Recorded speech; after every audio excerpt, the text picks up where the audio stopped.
Yo les racers, j'espère que vous allez bien et on se retrouve aujourd'hui pour notre 7ème épisode de Destin F1, la série qui doit permettre à Victor Martins d'obtenir sa place dans le plus beau championnat du monde, le championnat de Formule 1. On se retrouve donc pour cette 7ème manche en Autriche. On voit donc au classement qu'on est en avance, 48 points d'avance sur Antonelli, 50 points d'avance sur Aaron et Bortoleto. On est en très bonne posture et on va essayer de confirmer ça en Autriche. On a des jokers mais on va essayer de pas les griller tout de suite sur un circuit qu'on affectionne tout particulièrement. Et donc c'est parti tout de suite pour les qualifications. Et on se retrouve en fin de qualification, fin de séance. On vient de faire un premier tour lancé qui ne nous permet pas de faire mieux que le 22e chrono pour le moment. Allez, on est lancé pour un deuxième tour lancé. On a gagné 2 dixièmes dans le premier virage. Et on va sur la remontée, virage 2, puis virage 3 à droite. En montée, on bloque légèrement les roues, mais on prend bien la corde. On fait attention à la ressortie, hein. C'est très facile de spin en sortie de ce virage, mais ça fait 4 dixièmes et demi presque de gagner. Alors qu'on arrive sur le virage numéro 4, on a du mal à prendre la corde ici, ça délaisse de la roue avant droite. Mais on a réussi à gagner encore un tout petit peu de temps. Ça fait 5 dixièmes avant la partie la plus technique de ce circuit.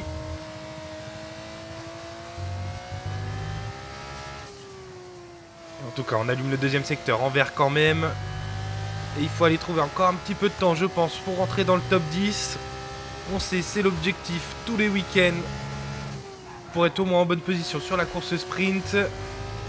7 dixièmes de gagner, peut-être encore un petit peu de temps à aller chercher, effectivement 8 dixièmes. Où est-ce que ça va nous placer? Et on se place en 9ème position. Les qualifications s'achèvent et il ne nous reste plus qu'à attendre la course. Rendez-vous demain en direct pour vivre la course principale en intégralité. Et c'est Paul Aron qui signe la pole position devant notre Français Isaac Hadjar. Ça fait quelques courses qu'Isaac Hadjar n'était pas forcément en forme. Il se remet d'aplomb avec cette deuxième position. Kimi Antonelli 4ème. Et nous, on termine en 9ème position cette séance de qualification. Notre coéquipier Zach O'Sullivan est 12ème. Et on trouve un petit peu plus loin, malheureusement, Gabriel Bortoleto qui est seulement 21ème.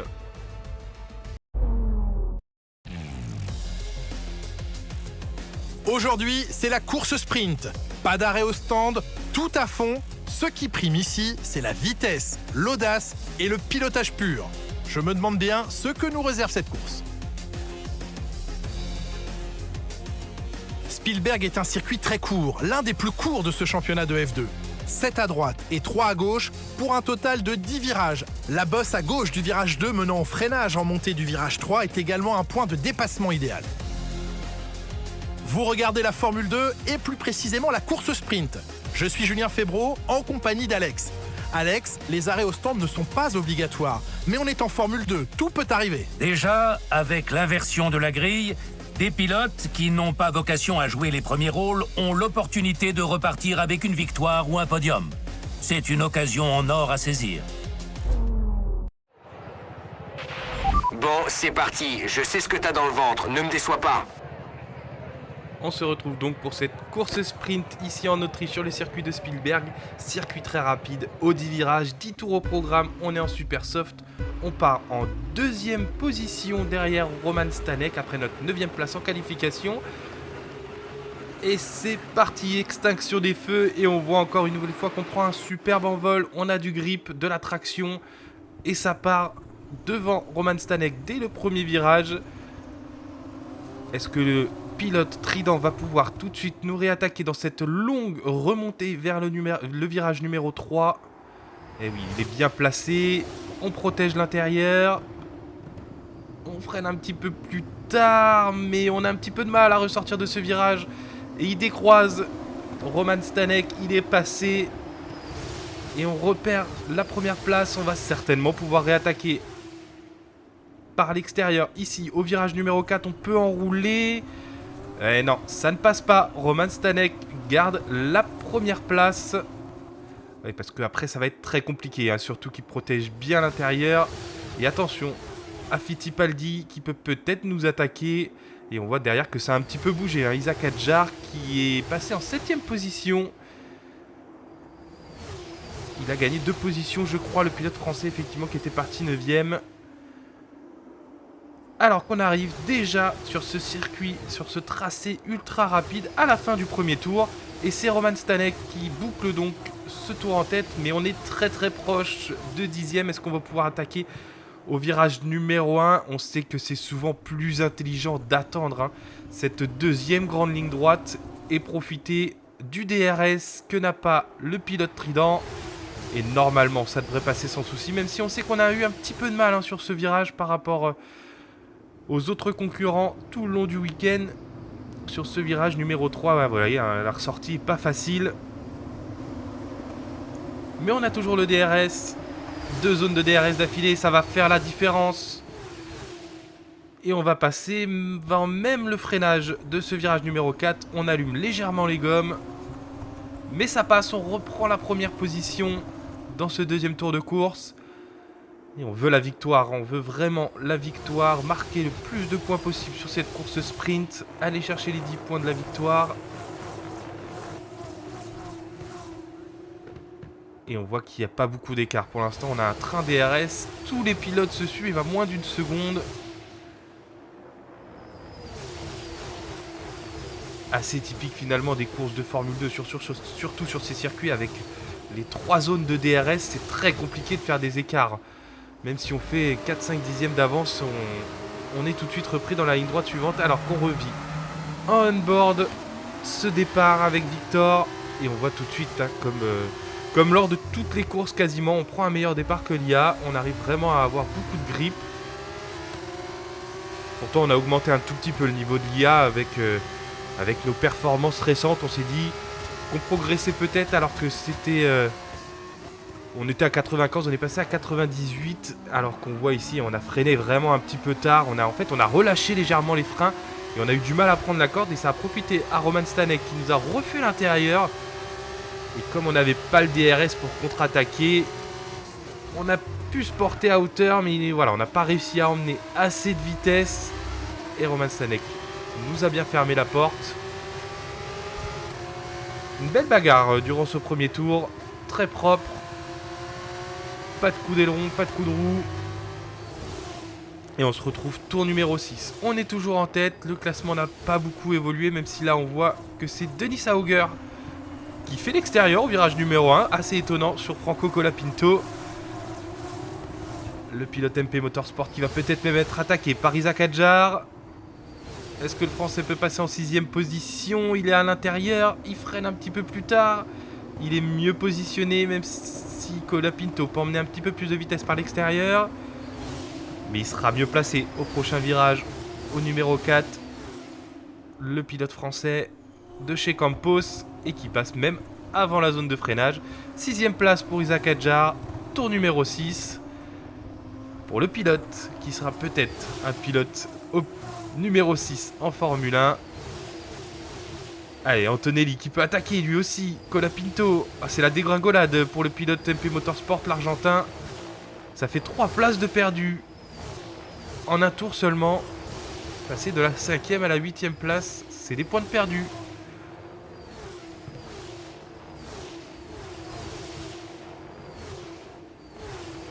Et Kimi Antonelli qui récupère sa 7ème position, notre dauphin au championnat du monde de Formule 2.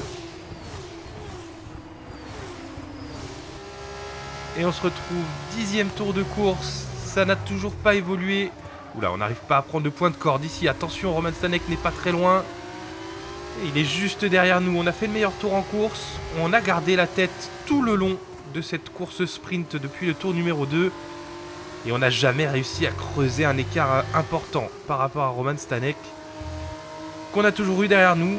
Et on a réussi à se protéger à chaque fois du DRS sur les derniers virages, ces derniers enchaînements qui nous a permis à chaque fois, un petit peu comme à Barcelone la semaine dernière, qui nous a permis à chaque fois de bien survivre sur les zones DRS.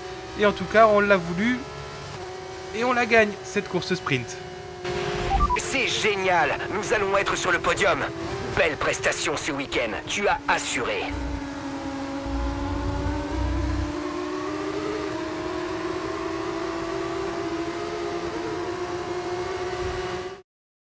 Le V de la victoire pour Victor. Victor Martin s'impose aujourd'hui. Qu'on aime ou qu'on déteste le sprint en Formule 1, c'est un spectacle extraordinaire en Formule 2. J'adore, c'est génial.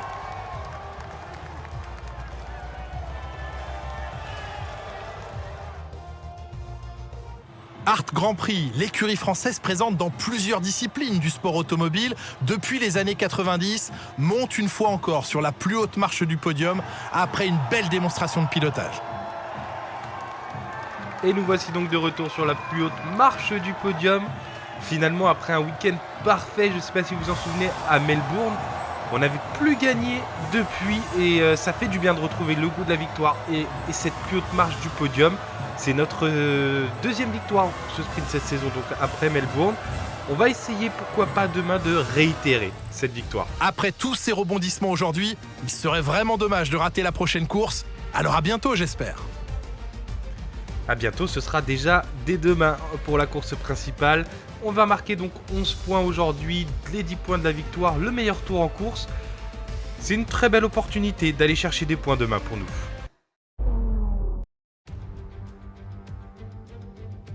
C'est enfin le jour de course à Spielberg et les pilotes terminent leurs préparatifs sur la grille avant le signal du départ. Admirez ce magnifique paysage, je suis sûr que la course d'aujourd'hui va lui rendre honneur.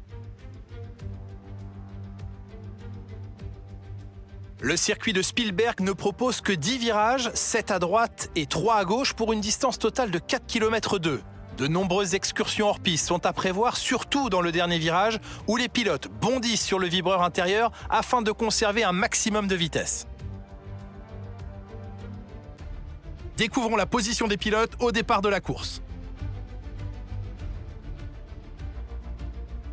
La magnifique performance réalisée hier par Paul Aron lui vaut de partir en pole position. Et on retrouve Isaac Hadjar en deuxième position. En ce qui concerne le reste de la grille, Barnard, Antonelli, Franco Colapinto et Verschoor, Auger, Fittipaldi, Martins, Roman Stanek, Crawford, O'Sullivan, Joshua Dwerksen, Amaury Cordil et Berman, Villagomez, Correa et Ritomo Miyata. Maloney, Meini, Bortoleto et Pepe Marti partira en fin de grille. L'extinction des feux est imminente, dirigeons-nous vers le circuit. Bonjour et bienvenue dans la cabine de commentaires. Je suis Julien Febvreau et voici Alex. On peut noter que les conditions atmosphériques sont pour le moins changeantes. À votre avis, est-ce que cela influe sur les stratégies de course, Alex ? L'incertitude met à mal les stratégies, mais il revient aux écuries de faire les bons choix de pneumatiques. Les pneus pluie risquent de s'avérer indispensables, mais encore faudra-t-il savoir à quel moment les chausser en fonction des conditions de course. Bon, c'est parti. Je sais ce que t'as dans le ventre. Ne me déçois pas. Et oui, il pleut aujourd'hui à Spielberg, c'est de la pluie fine, on va rester en pneus soft, en pneus secs, mais attention, le rythme de course ne va pas être du tout le même, et on va voir ce que ça peut donner. Bon, pour cette course principale, extinction des feux, et c'est parti avec Paul Aron en pole position devant Isaac Hadjar, Tyler Barnard par 3ème, et le pilote estonien réussit à garder le bénéfice de sa première place, même si Isaac Hadjar va tenter par l'extérieur. Oh, c'est magnifique! Quel dépassement du pilote Campos qui s'offre la tête dès le premier virage, alors que nous, on n'a pas fait le même job qu'on est capable de faire d'habitude. On est en 8ème position pour l'instant avec Victor Martins. Kimi Antonelli est passé également devant Barnard. Et on voit qu'on se met à deux de front ici. Bon, je crois qu'on a légèrement touché avec Franco Colapinto. Et en tout cas, on a beaucoup de grip sur ce virage, en sortie de ce virage numéro 3. Peut-être qu'on va pouvoir attaquer Verschoor et Barnard. Et on est un petit peu enfermé. On va pas pouvoir tenter grand-chose ici. On essaye d'arrondir un petit peu la trajectoire. On ressort peut-être un peu mieux que Verschoor. Et c'est passé. Et peut-être qu'on peut avoir Barnard aussi. Mais ici, par l'extérieur, ça va être compliqué. Vous ne le voyez pas beaucoup sur cette... Et si, on est passé face à Tyler Barnard. J'y croyais même plus. Mais quel dépassement par l'extérieur. Magnifique dépassement. Il fallait oser. On est sous une piste vraiment légèrement humide. On ne voit pas beaucoup sur cet angle de caméra. sur cette vue rediffusion, mais vous allez voir, hein, quand on va passer en on-board, il y avait de la pluie, il y avait bel et bien de la pluie, et en termes de rythme de course, on tournait à 5-6 secondes des temps facilement. Mais en tout cas, on a fait un superbe premier tour, on a jumpé de la 9e à la 4e place. Et pourtant, on n'a pas tout gagné au départ, hein. Pour une fois, d'habitude, c'est vrai qu'on gagne beaucoup de place au départ sur les premiers tours de roue. On va voir ce qui s'est passé. Vous voyez, hein, il y a des gouttes sur la caméra. Un petit peu de pluie ici en Autriche, c'est la première fois de la saison. Et là, on n'a pas fait le même jump que d'habitude. Un petit peu plus de patinage. Ici, on va peut-être tenter, et on ne peut pas tenter sur l'extérieur par rapport à Fittipaldi. Et on n'avait pas gagné de position encore. Et c'est à la réaccélération hein, que Dennis Hauger a un petit peu plus de mal. Et qu'on a réussi à passer sur le pilote MP Motorsport. Et ensuite, on a touché avec Fittipaldi. On a freiné plus tard. Et on touche également avec la Pinto. C'était un petit peu agressif sur ce virage numéro 3. Et par contre, on fait une très très belle ressortie. Là, on a trouvé du grip. On freine un petit peu plus tôt pour mieux ressortir, mieux préparer notre sortie. Et ça a fonctionné face à Richard Verschoor. Tyler Barnard également par l'extérieur a pu emmener de la vitesse. Et là, magnifique dépassement. On enroule par l'extérieur. Et voilà comment on a gagné toutes ces positions sur ce premier tour de course. Et on se retrouve derrière le trio de tête qui est déjà parti un petit peu en avance. Isaac Hadjar, Paul Aron et Kimi Antonelli. Et on a déjà retrouvé ce wagon. On est juste derrière le pilote italien. J'ai l'impression que sous cette pluie fine, on a un petit peu plus de rythme. Il y a un coup à faire, il y a quelque chose à faire aujourd'hui. Et on va peut-être être en mesure d'attaquer le pilote italien très rapidement. Et en tout cas, il y a un petit gap hein, qui est créé. On est 4 un petit peu plus rapide. Et derrière, Tyler Barnard fait un petit peu tampon devant Verschoor, Colapinto, Fittipaldi, Hauger et Jack Crawford qui ferme ce top 10. Et Bortoleto 21ème, il est très très loin ce week-end. Même Oliver Perman est assez loin en 16e position. Pardon. Et notre coéquipier O'Sullivan 13ème, il est peut-être en mesure d'aller chercher des points aujourd'hui au niveau stratégique, il va falloir voir.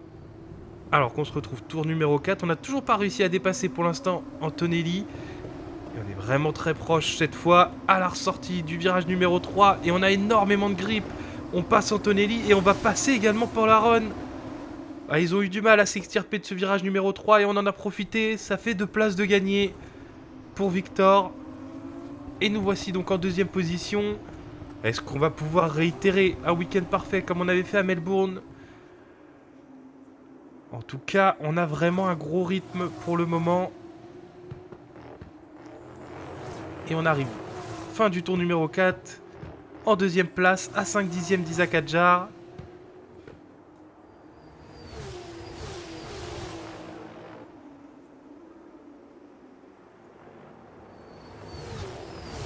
Et on va se lancer dans ces 2 derniers virages. On va avoir le DRS. 3 zones de DRS d'affilée pour tenter d'attaquer le pilote français. On arrive, virage numéro 1, le virage Niki Lauda. La remontée sur le virage numéro 2 et 3. Encore le DRS. 5/10 par rapport à Hadjar. Est-ce qu'on va tenter tout de suite au virage numéro 3? On aime bien attendre et surtout qu'on a tellement de grip par rapport aux autres concurrents. Regardez, hein, on a beaucoup plus de grip qu'Isaac Hadjar et ça va passer très tôt dans cette ligne droite et avec le DRS, ça va être très aisé de garder cette position. Et nous voici donc en tête de la course, ici en Autriche. On va pouvoir marquer de très gros points aujourd'hui si on ne fait pas d'erreur sur la piste. Et on se retrouve fin du tour numéro 6. Et c'est notre coéquipier Zach O'Sullivan qui anticipe, c'est le premier à s'arrêter. Échausser les gommes soft.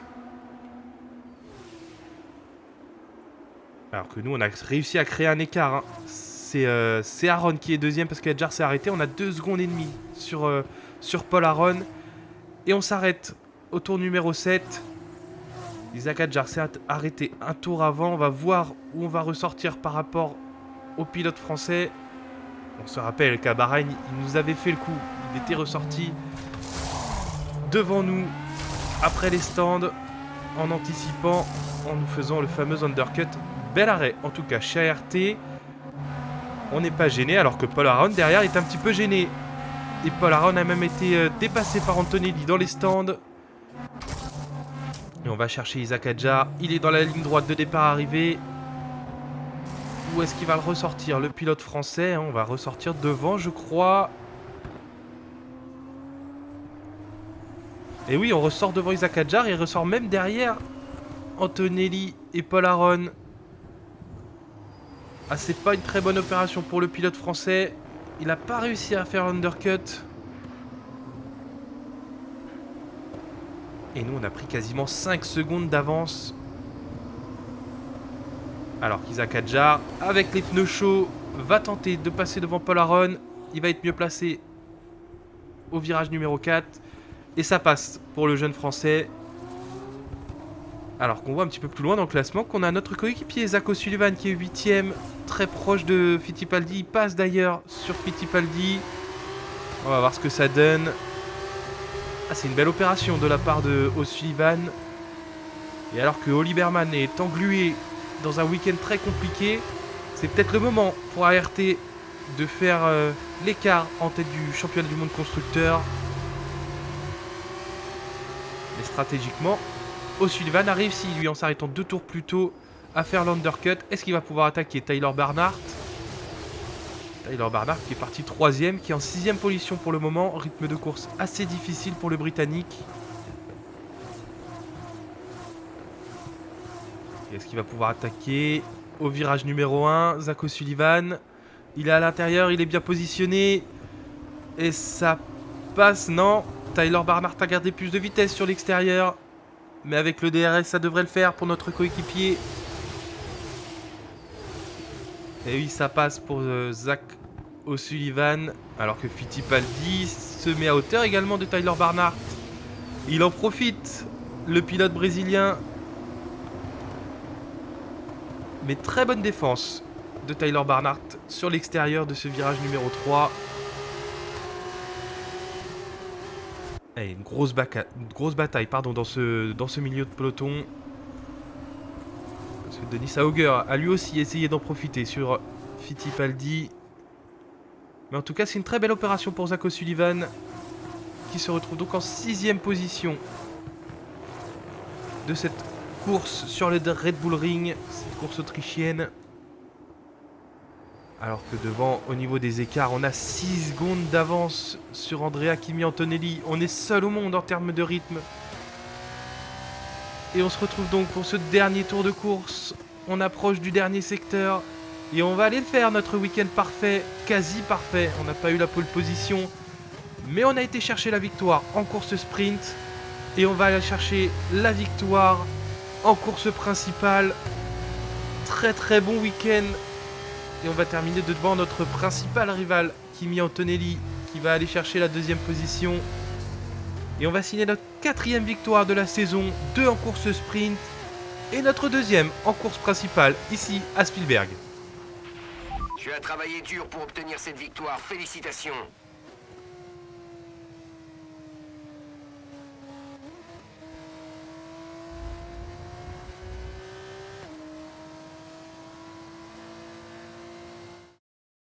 Bravo à Victor Martins pour sa superbe victoire. Les dépassements, c'est son truc. Mais toujours dans le respect des règles et des adversaires. En tout cas, sa monoplace a été l'attraction de la course.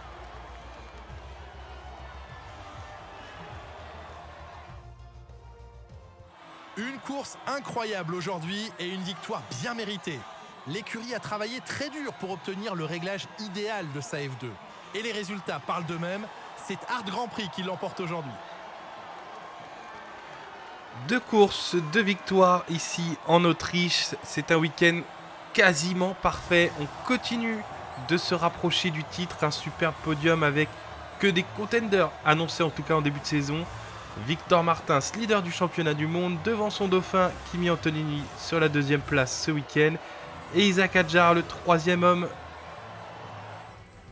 Merci d'avoir été des nôtres pour cet incroyable week-end. J'espère que ça vous a plu et que vous vous en souviendrez. À très vite. Victoire plus meilleur tour en course, ça fait donc 26 points sur cette course principale. Devant Antonelli et Hadjar, on l'a dit. Paul Aron, parti en pole position, termine seulement en 4e place. Et on voit plus loin Oli Berman, 13e. Bortoleto, un week-end sans, qui termine 18e. En tout cas, on va faire l'écart au championnat du monde, je pense. Zach O'Sullivan aussi, 6e, c'est une très belle performance. Parti 12e, il a très bien remonté aujourd'hui. Ça lui permet d'aller scorer 8 points, qui vont être très importants pour nous au championnat du monde constructeur. Et au classement général, ça nous fait désormais 65 points d'avance sur Antonelli, 74 sur Paul Aron. Bortoleto et Hadjar sont un petit peu plus loin, Berman également, 100 points de retard. Que les week-ends s'enchaînent et qu'ils sont bons. Après Monaco, Barcelone, ici en Autriche, on monte régulièrement sur le podium et on prend de l'avance au championnat du monde. Au championnat du monde constructeur également. Nous voilà en tête grâce aussi aux 8 points scorés par notre coéquipier Zach O'Sullivan. On a une trentaine de points d'avance. Bon, là c'est moins gagné. Mais voilà, 2 victoires, 2 démonstrations ici en Autriche. Le championnat peut sembler plié, mais on sait qu'en sport automobile, rien n'est vraiment jamais acquis. Et Silverstone approche dès la semaine prochaine, un circuit mythique, imprévisible, où la pluie peut également faire quelque chose et nous embêter. Un simple détail peut peut-être tout faire vaciller. En tout cas, on se donne rendez-vous dès vendredi prochain à 18h. Destin F1 prend la route de l'Angleterre. Le titre se rapproche, mais le danger aussi. Rien n'est encore fini. J'espère que cet épisode vous a plu. N'hésitez pas à liker, à commenter. C'est vrai qu'on ne voit pas encore grand monde commenter et dire ce qu'ils en pensent de cette série Destin F1 et savoir si Victor Martins a le talent et a les épaules pour aller en Formule 1. En tout cas, c'était Accélera, c'était un grand plaisir et on se retrouve la semaine prochaine. Ciao l'équipe.